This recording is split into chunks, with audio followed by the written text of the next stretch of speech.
Rodrigo.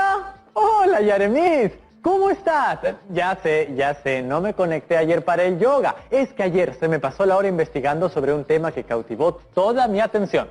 Vi que estuviste dialogando con Cristina sobre la igualdad entre chicas y chicos. ¿Sobre eso estuviste investigando? Así es.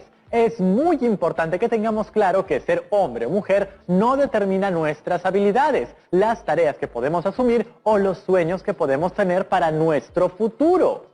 Definitivamente, porque hacer diferencias de ese tipo puede ser un acto de violencia. Es similar a lo que sucede con la discriminación, que, como ya sabemos, es un gran obstáculo para que todas y todos podamos desarrollarnos en igualdad de condiciones.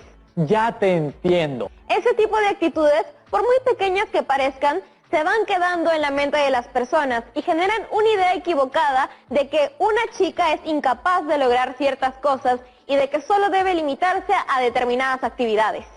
¡Claro! Por ejemplo, imagínate si todos creyeran lo que equivocadamente pensaba el hermano de Cristina, que solo las mujeres deben dedicarse a las tareas del hogar. Eso sería muy injusto, porque las obligaría a que solo ellas se ocupen de eso, y esto podría limitar su desarrollo en la escuela u otros espacios. ¡Claro! Y es un problema que no solo nos afecta a nosotras las mujeres.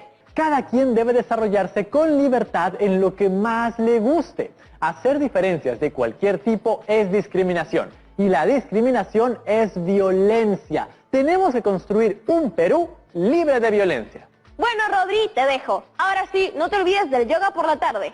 Gracias por el recordatorio, Yare, y por la inspiradora conversa. Ahora voy a llamar a la profesora para seguir profundizando sobre este importante tema. Hola, chicas y chicos. ¿Cómo estás, Rodrigo? ¿Cómo está, profesora Karina Barrueta? Yo estoy muy bien. Conversaba con Yaremis de lo importante que es generar conciencia sobre la violencia y tengo algunas preguntas. Excelente, Rodrigo. ¿Qué les parece si dedicamos este programa de tutoría a abordar este tema? ¡Genial! Necesitamos que cada persona, desde su lugar, nos ayude a reflexionar sobre este tema. Contamos con ustedes. Profesora, para comenzar, ¿nos podría ayudar a definir exactamente qué es la violencia?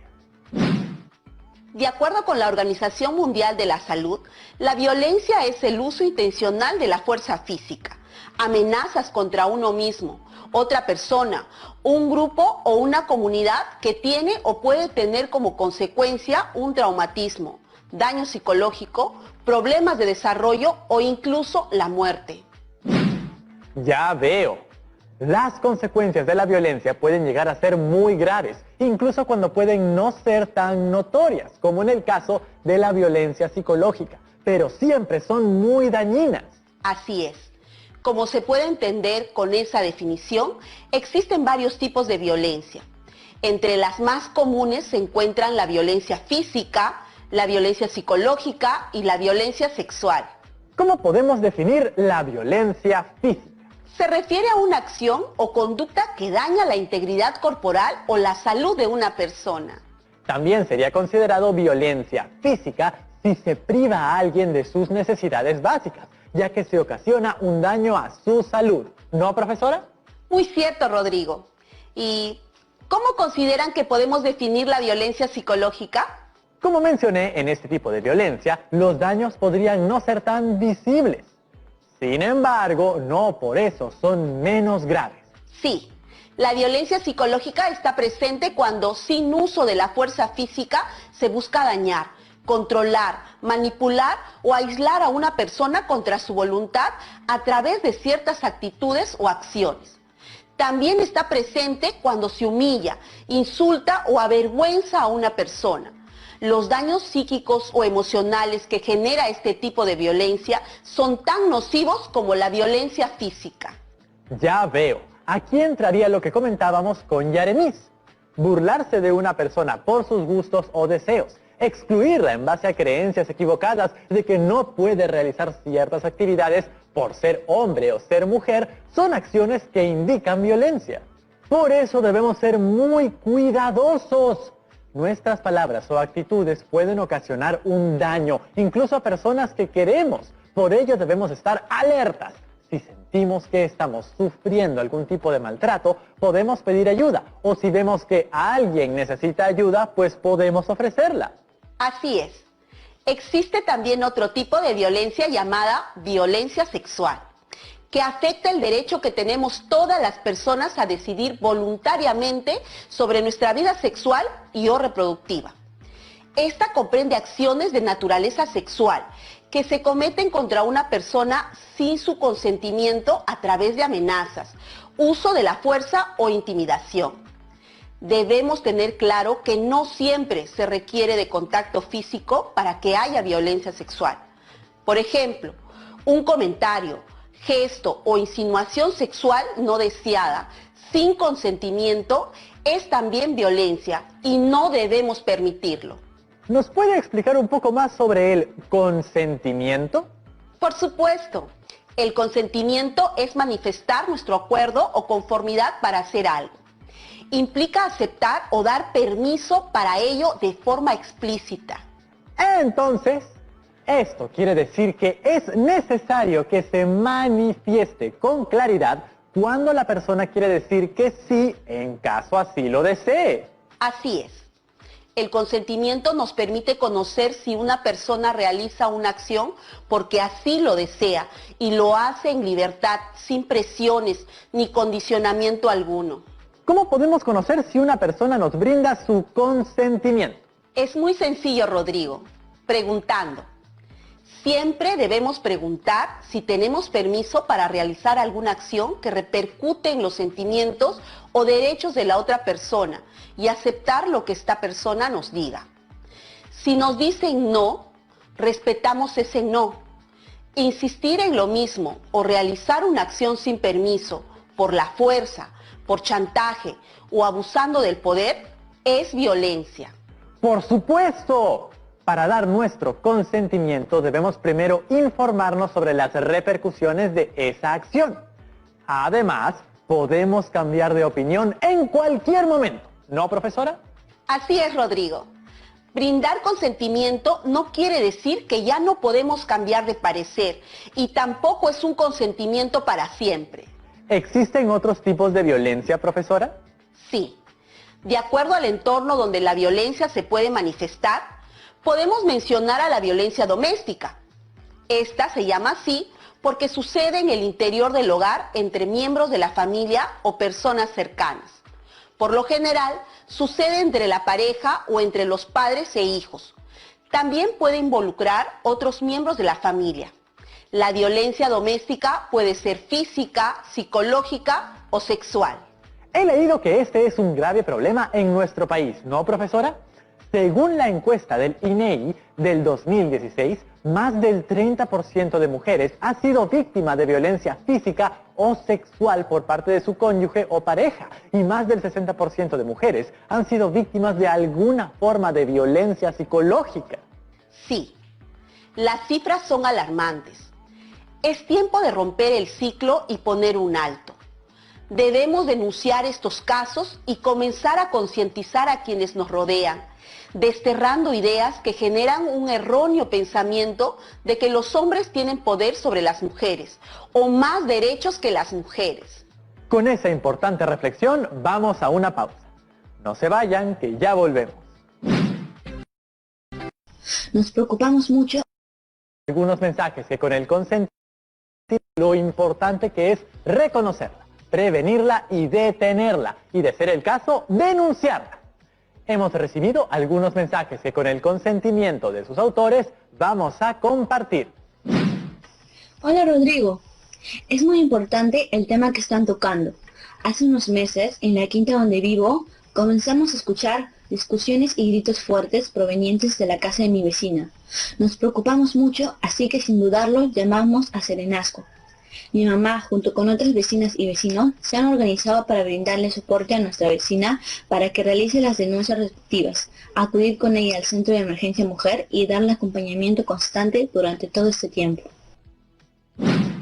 Parece ser un caso de violencia doméstica en el que tu vecina está siendo agredida por alguien en su casa. ¿No es así, profesora? Lamentablemente, la violencia doméstica es una realidad en muchos hogares del país. Afrontar una relación así no es nada fácil. Por ello, es importante que las personas sepan que cuentan con el apoyo y soporte de los miembros de la comunidad. La comunidad organizada, con el apoyo de las instituciones del Estado, puede intervenir y velar por el bienestar de una persona víctima de violencia. Escuchemos otro testimonio. ¿Qué tal, Rodrigo? Este es un gran tema. Te cuento que cuando estaba en sexto grado, llegó un estudiante nuevo con su familia. Ellos venían de otra región y al hablar podíamos notar que lo hacían de una manera distinta a nosotros. Muchos la molestaban por eso, así como le ponían apodos e imitaban cómo hablaba. Algunas veces me di cuenta que esta compañera se encerraba en el baño a llorar. Me enojé mucho quienes la molestaban, pues nadie debe hacer sentir mal a otra persona. Cualquiera de nosotros podía tener que emigrar en algún momento y a nadie le gustaría que se burlen por la forma en la que habla, viste u otra característica. Además, todos tenemos una variedad distinta al hablar que nos hace únicos. Yo me hice amiga del estudiante nueva y juntos hablamos con la tutora para poder remediar esta situación. Te felicito por las acciones que tomaste. Si vemos que alguien es víctima de violencia y no hacemos nada, pues somos cómplices. Nuestra actitud puede hacer una enorme diferencia. Comunicar la situación a una persona de confianza es muy importante. Por ejemplo, en este caso fue la tutora, pero podría ser otra docente o algún familiar. Recuerden que cualquier situación de violencia en el ámbito escolar se debe reportar al SICB. Sistema especializado en atención de casos de violencia escolar. Ahora escuchemos el último testimonio. Hola, amigas y amigos de Aprende en Casa. Quisiera compartir lo que pasaba en mi barrio. Unos chicos de por acá molestaban a uno de mis vecinos, un chico muy tímido.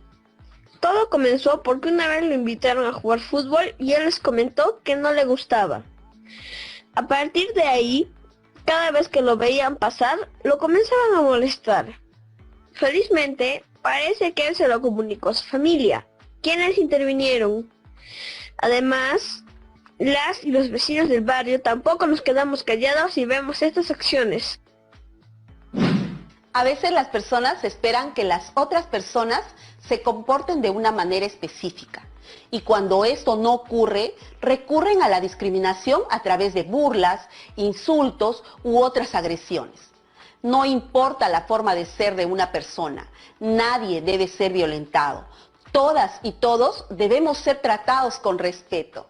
¿Qué consecuencias traen los diferentes tipos de violencia?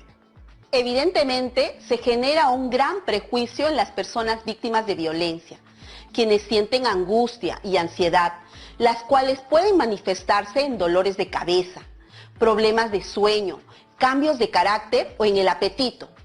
Cualquier tipo de violencia afecta negativamente la autoestima y por ende el desarrollo físico, cognitivo, emocional y social de las personas, por lo que a largo plazo las consecuencias pueden ser muy graves. Algunas personas también responden a la violencia desarrollando conductas agresivas. Por eso mencionaba que es probable que quienes generen violencia hayan sido también víctimas o testigos de la misma en otro momento o ámbito de su vida. ¿Qué podemos hacer frente a una situación de violencia? Nos acompaña el especialista Luis Felipe para responder esa pregunta. Hola Rodrigo, hola chicas y chicos de primero de secundaria. Un gusto estar aquí con ustedes. ¿Cómo identificar una situación de violencia en el hogar, escuela o barrio? Identificar una posible situación de violencia es muy importante porque si nos damos cuenta de que alguien pudiera estar sufriéndola, podríamos entonces hacer algo importante para que le ayuden. ¿Y cómo nos damos cuenta? Porque nuestro compañerito o compañerita va a empezar a tener cambios en su conducta. ¿Qué podemos hacer si somos testigos de una situación de violencia en el hogar, la escuela o barrio? Si nosotros somos testigos de una situación de presunta violencia, lo primero que les recomendamos es no intervenir nosotros directamente en la situación, sino buscar ayuda. ¿A qué instituciones cercanas podemos recurrir para reportar una situación de violencia y sobre todo para que la víctima reciba una atención inmediata?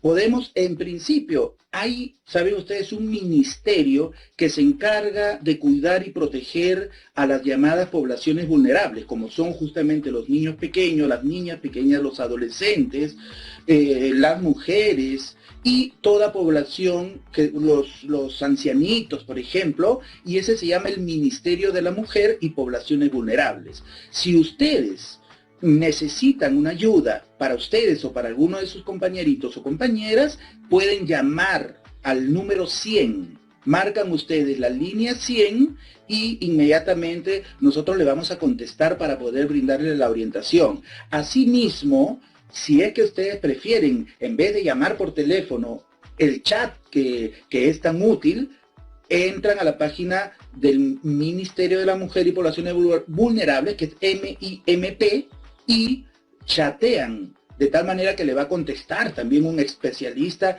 que les puede ayudar. Ya no dejen también de ir, si es que es necesario, a buscar esta ayuda también en el colegio. Acá nosotros tenemos el llamado CICB, ¿no es cierto? En los colegios tenemos el CICB.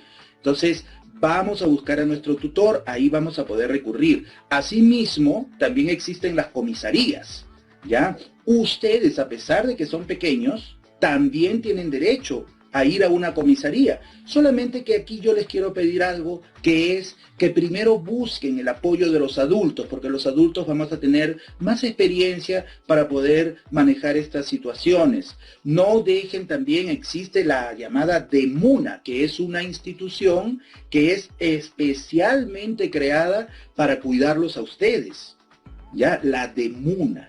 Y también es importante que sepan que si no nos atienden bien, que si no nos cuidan bien, no nos protegen bien, podemos también ir a la llamada Defensoría del Pueblo. Profesora, estaba pensando que hoy que andamos más conectados que nunca, la violencia también puede darse en redes sociales. Sí, hablemos entonces del ciberbullying o ciberacoso. Este consiste en comportamientos repetitivos de hostigamiento, intimidación y exclusión social hacia una persona a través de mensajes, imágenes o videos, por redes sociales u otros medios de comunicación digital. Es común en el ámbito escolar, por lo que el acosador y la víctima suelen ser menores y compañeros de colegio. El ciberacoso es una extensión del acoso tradicional que agrava la violencia, ¿no, profesora? Porque las personas que son víctimas no dejan de ser acosadas ni siquiera en sus casas, sino que pueden recibir hostigamiento constante todos los días del año y a veces de manera pública a través de la internet. Así es.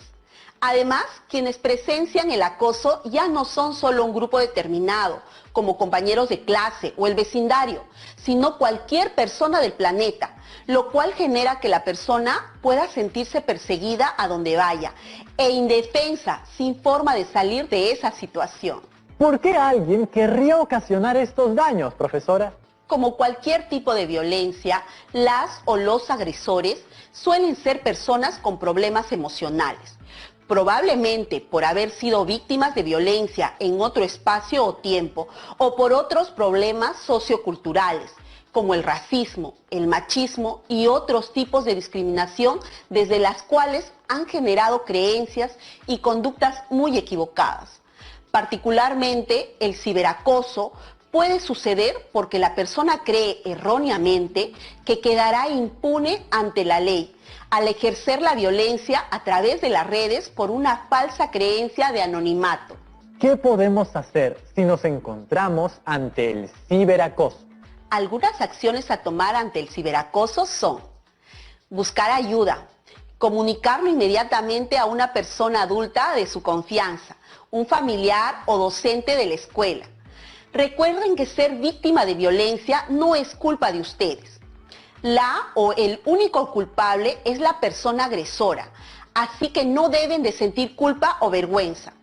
No responder y bloquear a la persona agresora para que ya no pueda enviarles mensajes y ya no pueda ver sus publicaciones. Asimismo, se pueden denunciar sus publicaciones y su perfil en redes sociales. Es conveniente reunir pruebas. A diferencia del acoso regular o cara a cara, el ciberacoso deja un registro digital, lo cual sirve de pruebas para detener y sancionar este abuso. Pueden solicitarle a la persona de su confianza que los ayude tomando capturas de pantalla, guardando mensajes y correos. Recuerda que cuentas con el sistema de reporte de casos de violencia escolar, CICD, donde cualquier persona puede ingresar una denuncia virtual. Y no necesitamos ser víctimas para poner una denuncia, porque cualquier persona puede hacerlo. Así que si sabes que alguien de tu escuela está haciendo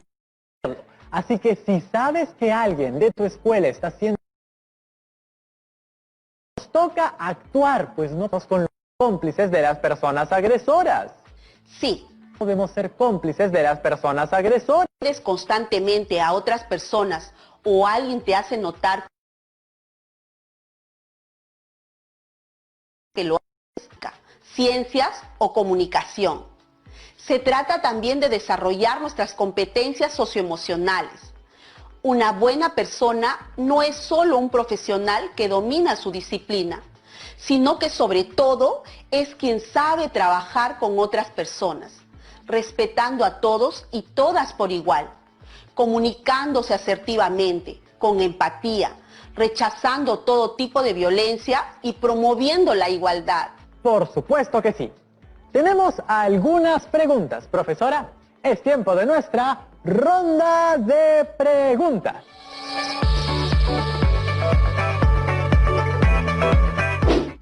Hola, profesora Rodrigo. Una pregunta. ¿Dónde puedo solicitar ayuda si sé de una persona que sufre violencia en su hogar? Si conoces de alguien que es víctima de este tipo de violencia, puedes llamar gratuitamente a la línea 100 del Ministerio de la Mujer y Poblaciones Vulnerables. También puedes acercarte al Centro de Emergencia Mujer más cercano y solicitar apoyo. Los especialistas que trabajan ahí están a tu disposición para atender este tipo de casos. También puedes acompañar a la persona afectada a la comisaría para denunciar el caso. Tenemos otra pregunta de Ana María, de la ciudad de San Martín. Bienvenida y saludos a todas y todos en San Martín. Hola a todas y a todos. ¿Qué puedo hacer si un compañero me ha agregado un grupo de WhatsApp y envía mensajes que no me gustan? Debes salirte del grupo y bloquear esas comunicaciones. Tienes derecho a no estar de acuerdo y decir que no quieres participar. No importa lo que él piense o si entiende o no tu postura. Lo importante es nuestro bienestar. Otra cosa que puedes hacer es contarle a un familiar adulto de tu confianza para que, de ser posible, pueda revisar ese contenido, pues podría ser peligroso también para otras personas. Recuerden que participar de chats o grupos de WhatsApp en donde se burlan o humillan a una persona es también ser cómplice de la violencia. Muchas gracias por sus preguntas y sobre todo a usted, profesora Karina Barrueta, por compartir con nosotros. Ya nos vemos, chicas y chicos. Chao, chao. Hoy hemos tocado un tema sumamente importante, la violencia, las diversas formas en las que se presenta y las graves consecuencias que trae consigo. No debemos pasar por alto una situación de violencia que presenciemos. Podemos hacer la diferencia brindando apoyo a la persona afectada y concientizando a los demás sobre estos actos. Somos parte de la solución. Para casos de violencia en el hogar, podemos pedir ayuda llamando por teléfono a la línea 100, recurriendo al Centro de Emergencia Mujer más cercano o a la comisaría. Para casos de violencia en la escuela, podemos reportar el caso en la página del CICD y comunicarlo a nuestras o nuestros docentes. Todas las personas somos iguales en dignidad y derechos. Nadie merece ser violentado por su género, raza, procedencia o condición. Ahora te toca a ti. Empleando toda tu creatividad, elabora un afiche en contra de la violencia.